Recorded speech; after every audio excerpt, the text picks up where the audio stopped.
예, 이어서 하는 겁니다. 그래서 아직 2012년 강의를 못 끝내고 너무 많는데 마무리 짓도록 합시다. 이번 시간은 좀 쉬운 거 실용주의입니다. 놓아죠. 실용주의라고 하면 이제 실제 생활에 유용하다, 이게 기본적 내용이고요. 미국의 철학자인 퍼스가 영국 경험론의 전통을 이어받아서 창시한 것입니다. 그래서 보면 알겠지만 실제적 결과를 고려한다는 의미에서 실용주의다 라고 부른다네요. 네, 얼굴. 예. 이를 발전시킨 것이 또 제임스입니다. 제임스는 그래서 우리 지식이란 것이 가치가 있기 위해서는, 지식이 가치를 갖기 위해서는 어떻게 해야 된다? 삶을 향상하는 역할을 해야 된다. 그래서 우리의 삶에 향상을 가져올 때만 그 가치가 생긴다. 지식은 삶을 향상시킬 때만 가치가 있다 라는 얘기. 예. 그래서 말 그대로 진짜 실제적인 어떤 유용성, 이렇게 맞출 수 있겠죠. 유용성이라는 건 원래 우리가 알다시피 공리주의의 상징물 아니겠습니까? 근데 이 유용성이라는 것도 어디까지나 언제 실제 현실에서 현실적인 유용성, 현실, 실제, 지금, 이런 게 중요하다는 거죠. 자, 그리고 이제 마지막으로 이제 이런 이제 실용주의를 단순히 이렇게 지식의 가치에 관한 얘기뿐만 아니라 사회적 차원, 그리고 정치적 차원, 도덕적 영역의 차원까지 이렇게 확장시킨 사람이 누구다? 듀이라는 사람이, 존 듀이라는 사람입니다. 그래서 그는 이것을 뭐라 부르냐? 심지어 도구주의다라고 자신만의 명칭을 붙입니다. 그래서 실제 우리가 이번 시간에 알아볼 내용은 실용주의라기보다는 도구주의라고 봐야겠죠. 도구주의. 당연히 뻔합니다. 우리의 지식이란 것이 어떤 가치밖에 없다. 도구적 가치밖에 없다. 우리 보통 알다시피 목적, 수단, 목적, 도구 관계에서 보통 목적은 좀 더 좋은 것이고 도구는 좀 하찮은 것이지 않습니까? 예.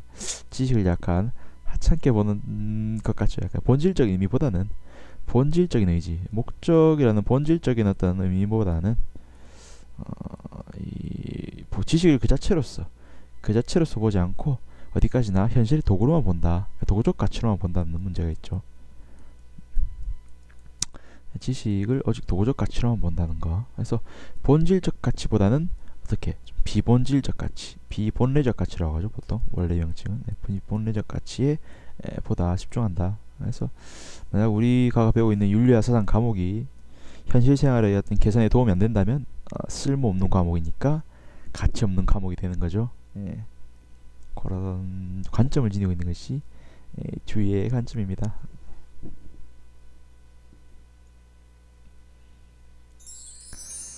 자, 그럼 이제 듀이의 도구주의를 좀 자세하게 알아보죠. 지식은 그래서 봤듯이 문제 해결의 도구일 뿐입니다. 어디까지나 도구일 뿐이고, 특히나 무엇을 위한? 문제 해결을 위한 도구다. 생활의 개선 가져오자면 가치 없어요. 도덕도 마찬가지입니다. 도덕도 지식 일종이지 않습니까? 그러니까 도덕이란 지식도 우리가 문제 해결의 도구가 안 된다면 버려야 된다는 거죠. 학교에서 학교 폭력 문제가 심한데 도덕이 해결하지 못해요. 그럼 가치가 없는 겁니다. 도덕은. 그렇죠? 다른 도덕이 필요한 거죠. 기존의 도덕이 학생들 간의 사랑을 나누고 규칙에 복종하고 이런 도덕이었는데 쓸모가 없어요. 그럼 버려야 됩니다. 그럼 좀 더 강한 도덕이 필요하겠죠. 지금 솔직히 지금 학교 폭력 법률이 어떻습니까? 굉장히 엄해졌죠. 그렇죠? 예. 이전 시기에 이런 날라란 이 방식은 안 된다. 이제 좀 강한 그런 법적 규제가 들어오게 되는 거죠. 예, 그런 겁니다. 지식이라는 것은 그래서 항상 이렇게 변할 수밖에 없습니다. 그래서 이전 시기 도덕, 학생을 존중하고 친구들과 친하게 지내고, 이게 이제 옛날 시기였다면 지금 뭡니까? 안 돼. 그럼 당연히 벌점이야. 부모님 모시고 학교 폭력 상담센터로 가. 생활기록부에 남겨. 맞죠? 법적 처리해. 이렇게 된다는 거죠. 그래서 시대가 변하니까 문제가 달라지죠. 시대가 변하면 문제가 달라진다. 그럼 문제가 달라지면 그 문제 해결의 수단도 달라지겠죠. 문제 해결의 도구도 달라지고, 그렇게 되면 당연히 지식 혹은 도덕도 변할 수밖에 없다. 이게 지식이라는 것이, 지식이나 도덕이라는 것이 그대로 이렇게 굳어 있는 것이 아니라 항상 변한다는 거죠. 항상 이렇게 변하면서 진보해 나간다. 그렇게 하면서 인간도 어떻게 진보해 나간다. 이런 생각. 지식 문제 상황이 변한다. 지식도 변한다. 그러면 인간도 변한다. 이렇게 끝없이 진화하고 보면 우리 인간이란 존재가 가지고 있는 가장 기본적인 특징, 기본적 특징, 여러 너무 많다 지금 솔직히 생각해보니까. 근데 아주 인간만의 특징이 뭐냐면 그 자리에 머물러 있지 않다는 거죠. 항상 이렇게 변화하고 발전해왔고 인류라는 것은 진화의 상징이죠. 자연계에 있어서 가장 진화적인 존재, 끝없이 진보해오고 발전해온 존재. 인류라는 존재가 직립보행을 시작하고 두 손을 자유롭게 쓰기 시작하면서 도구를 사용하게 되고 그 도구가 지금까지 이어져서 발전해서 우리 인류는 이러한 문명을 이뤘다는 거죠. 이러한 인구 문명의 발자취를 보면 그건 끝없는 진보의 과정입니다. 그러면 그 진보를 이끌어온 지식이라는 것은 어디에서 났느냐? 당연히 다양한 문제 상황 속에서 이성적 사유와 노력을 통해서 그 문제 상황을 해결하려 했기 때문에 그런 해결하는 과정에서 발생된 것이 우리의 지식이었고 그러한 지식을 통해 우리 인류는 또 진보해 왔다는 거죠. 결국 지식은 진보 그 자체입니다. 따라서 그대로 머물러 있을 수가 없죠. 구석기 시대 구석기인들에게는 돌로 만든 뗀석기죠. 뗀석기가 지식의 근원이었죠. 뗀석기는 지식이었습니다. 하지만 신석기 시대만 넘어가도 간석기였죠. 그다음 청동기, 철기 이렇게. 지금은 뭐 씁니까? 알루미늄 뭐 씁니까? 또 합금 이런 거 맞죠? 우리 옛날 그 며칠 전에 이 네이버에서 이 지식 또 이렇게 막 기행을 하다 보니까 댓글에 너무 재밌는 얘기를 달았던데 이 옛날에 터키 십자군 전쟁 때 이게 유럽 군사와 이제 지금은 터키인들이죠. 이 그쪽이 이슬람권 국가들이 이제 탁 싸웠을 때 유럽 애들이 놀란 거예요. 뭐야? 내 칼이 다 부서졌어. 내 칼이 다 부러지는 겁니다. 이 터키 칼이 강도가 굉장히 강했대요. 이게 다 부러졌대요. 그래갖고 진짜 강한 감이라면서 지금 기억이 안 나는데 아무튼 그 검이 있습니다. 그 검이 이런 인도 산악 지역에서 나는 특수한 합금을 그 철을 녹여가지고 만든 거라는데 지금은 기술이 없답니다. 그걸 만들 수 있는 기술이 없대요. 지금은 그럼 강한 칼을 못 만들어내나요? 아니죠. 지금은 그 철이 필요 없습니다. 어차피 합금을 만들어내기 때문이죠. 지식이 변하면서 이렇게 새로운 지식이 나타나고 그걸 통해서 인류는 또 이렇게 더 나은 상태로 나아간다는 거죠. 옛날에는 유럽인들에 비해서 터키인의 칼이 강했지만 지금은 터키인의 칼보다는 합금으로 만든 그런 칼이 훨씬 강하다는 겁니다. 인류는 참 대단한 것 같아요. 아무튼 이건 내용이 굉장히 장황해졌군요. 별거 아닌데 아무튼 듀이의 이론이라는 것도 우리가 너무 무시할 건 아닌 게 인류의 역사를 굉장히 포괄적으로 이렇게 바라보는 거죠. 시각으로 볼 때 우리의 인류 역사라는 것이 끝없이 이렇게 진보해 왔다. 지식도 진보하는 것이고 실제 우리가 지켜봤을 때도 도덕이라는 것도 항상 진보해 왔지 않습니까? 더 나은 상태로 나아가야죠. 머물러 있는 것이 아니라.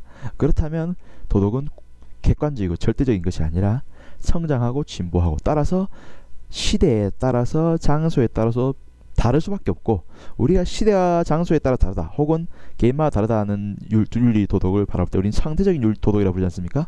그러니까 결국 뒤에 도구주의는 상대주의로까지 나아갈 수 있다는 거죠. 하지만 이런 상대주의는 어떤 그 도덕적 허무주의 혹은 도덕적 회의주의적 상대주의가 아니라 도덕 자체를 진보적으로 보고 있다는 진보적 상대주의로 봐야겠죠. 예, 그런 겁니다.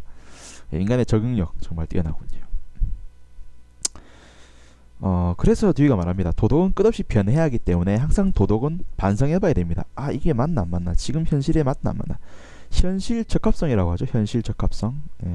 현실의 어떤 이 유용성이 있는가 없는가를 항상 봐야 된다는 겁니다. 그래서 늘 우리가 지니고 있는 지식, 우리가 행하고 있는 어떤 도덕들이 실제 맞는지 안 맞는지를 항상 되돌려봐야 됩니다.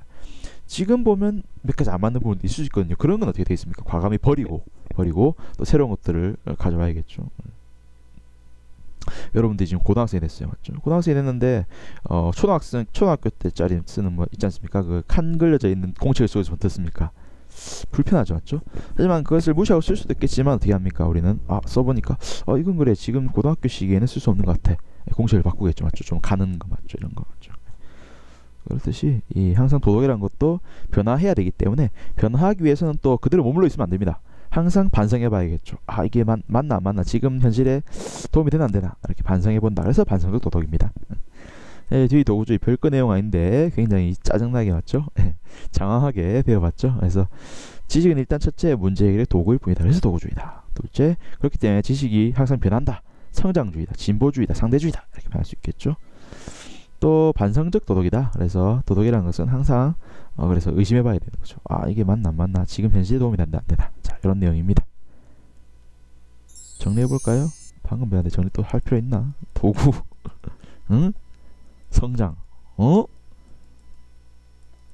진보 예. 응?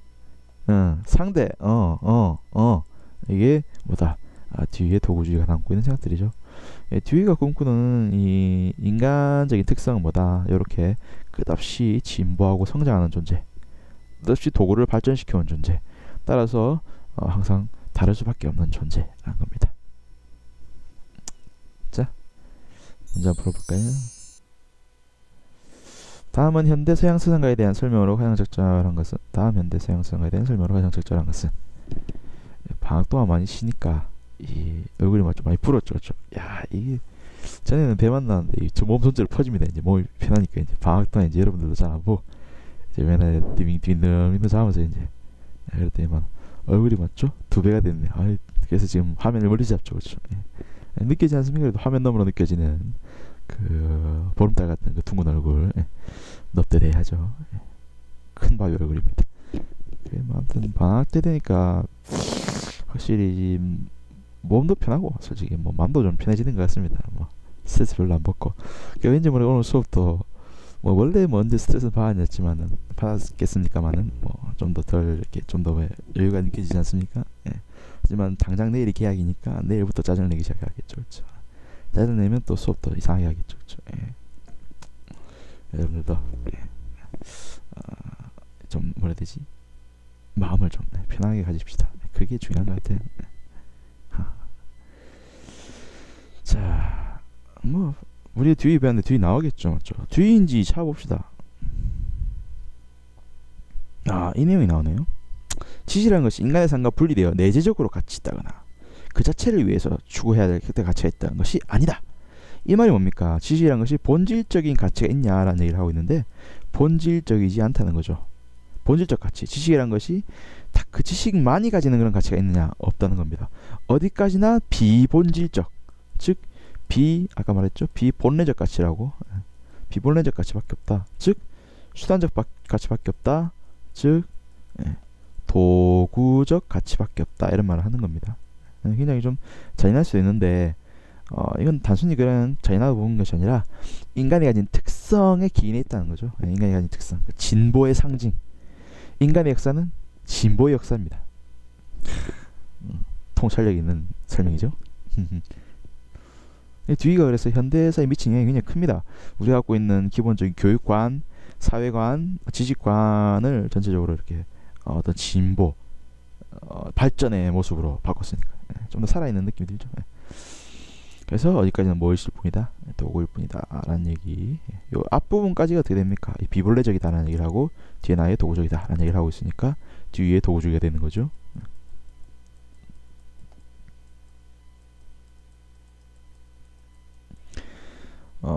뭐 당연히 띵띵띵띵띵띵 1번이죠. 불변적이다, 변한단 말이죠. 도덕이나 윤리 규범은. 이건 뭐 쇼펜하우입니다. 비합리주의라고 배웠죠. 그 다음에 이건 누구였습니까? 누굴까? 진보. 야, 진보 나왔다. 야, 이거는 희한한 게 이 문제는 맞죠. 대부분 학생이 낚이진 않습니다, 맞죠? 그렇다고 해서 모르면 낚이지도 않아. 우린 약간 아니까 낚일 수도 있는데 낚일 필요 없죠. 요겁니다. 요거 이 키포인트가 해겔이죠.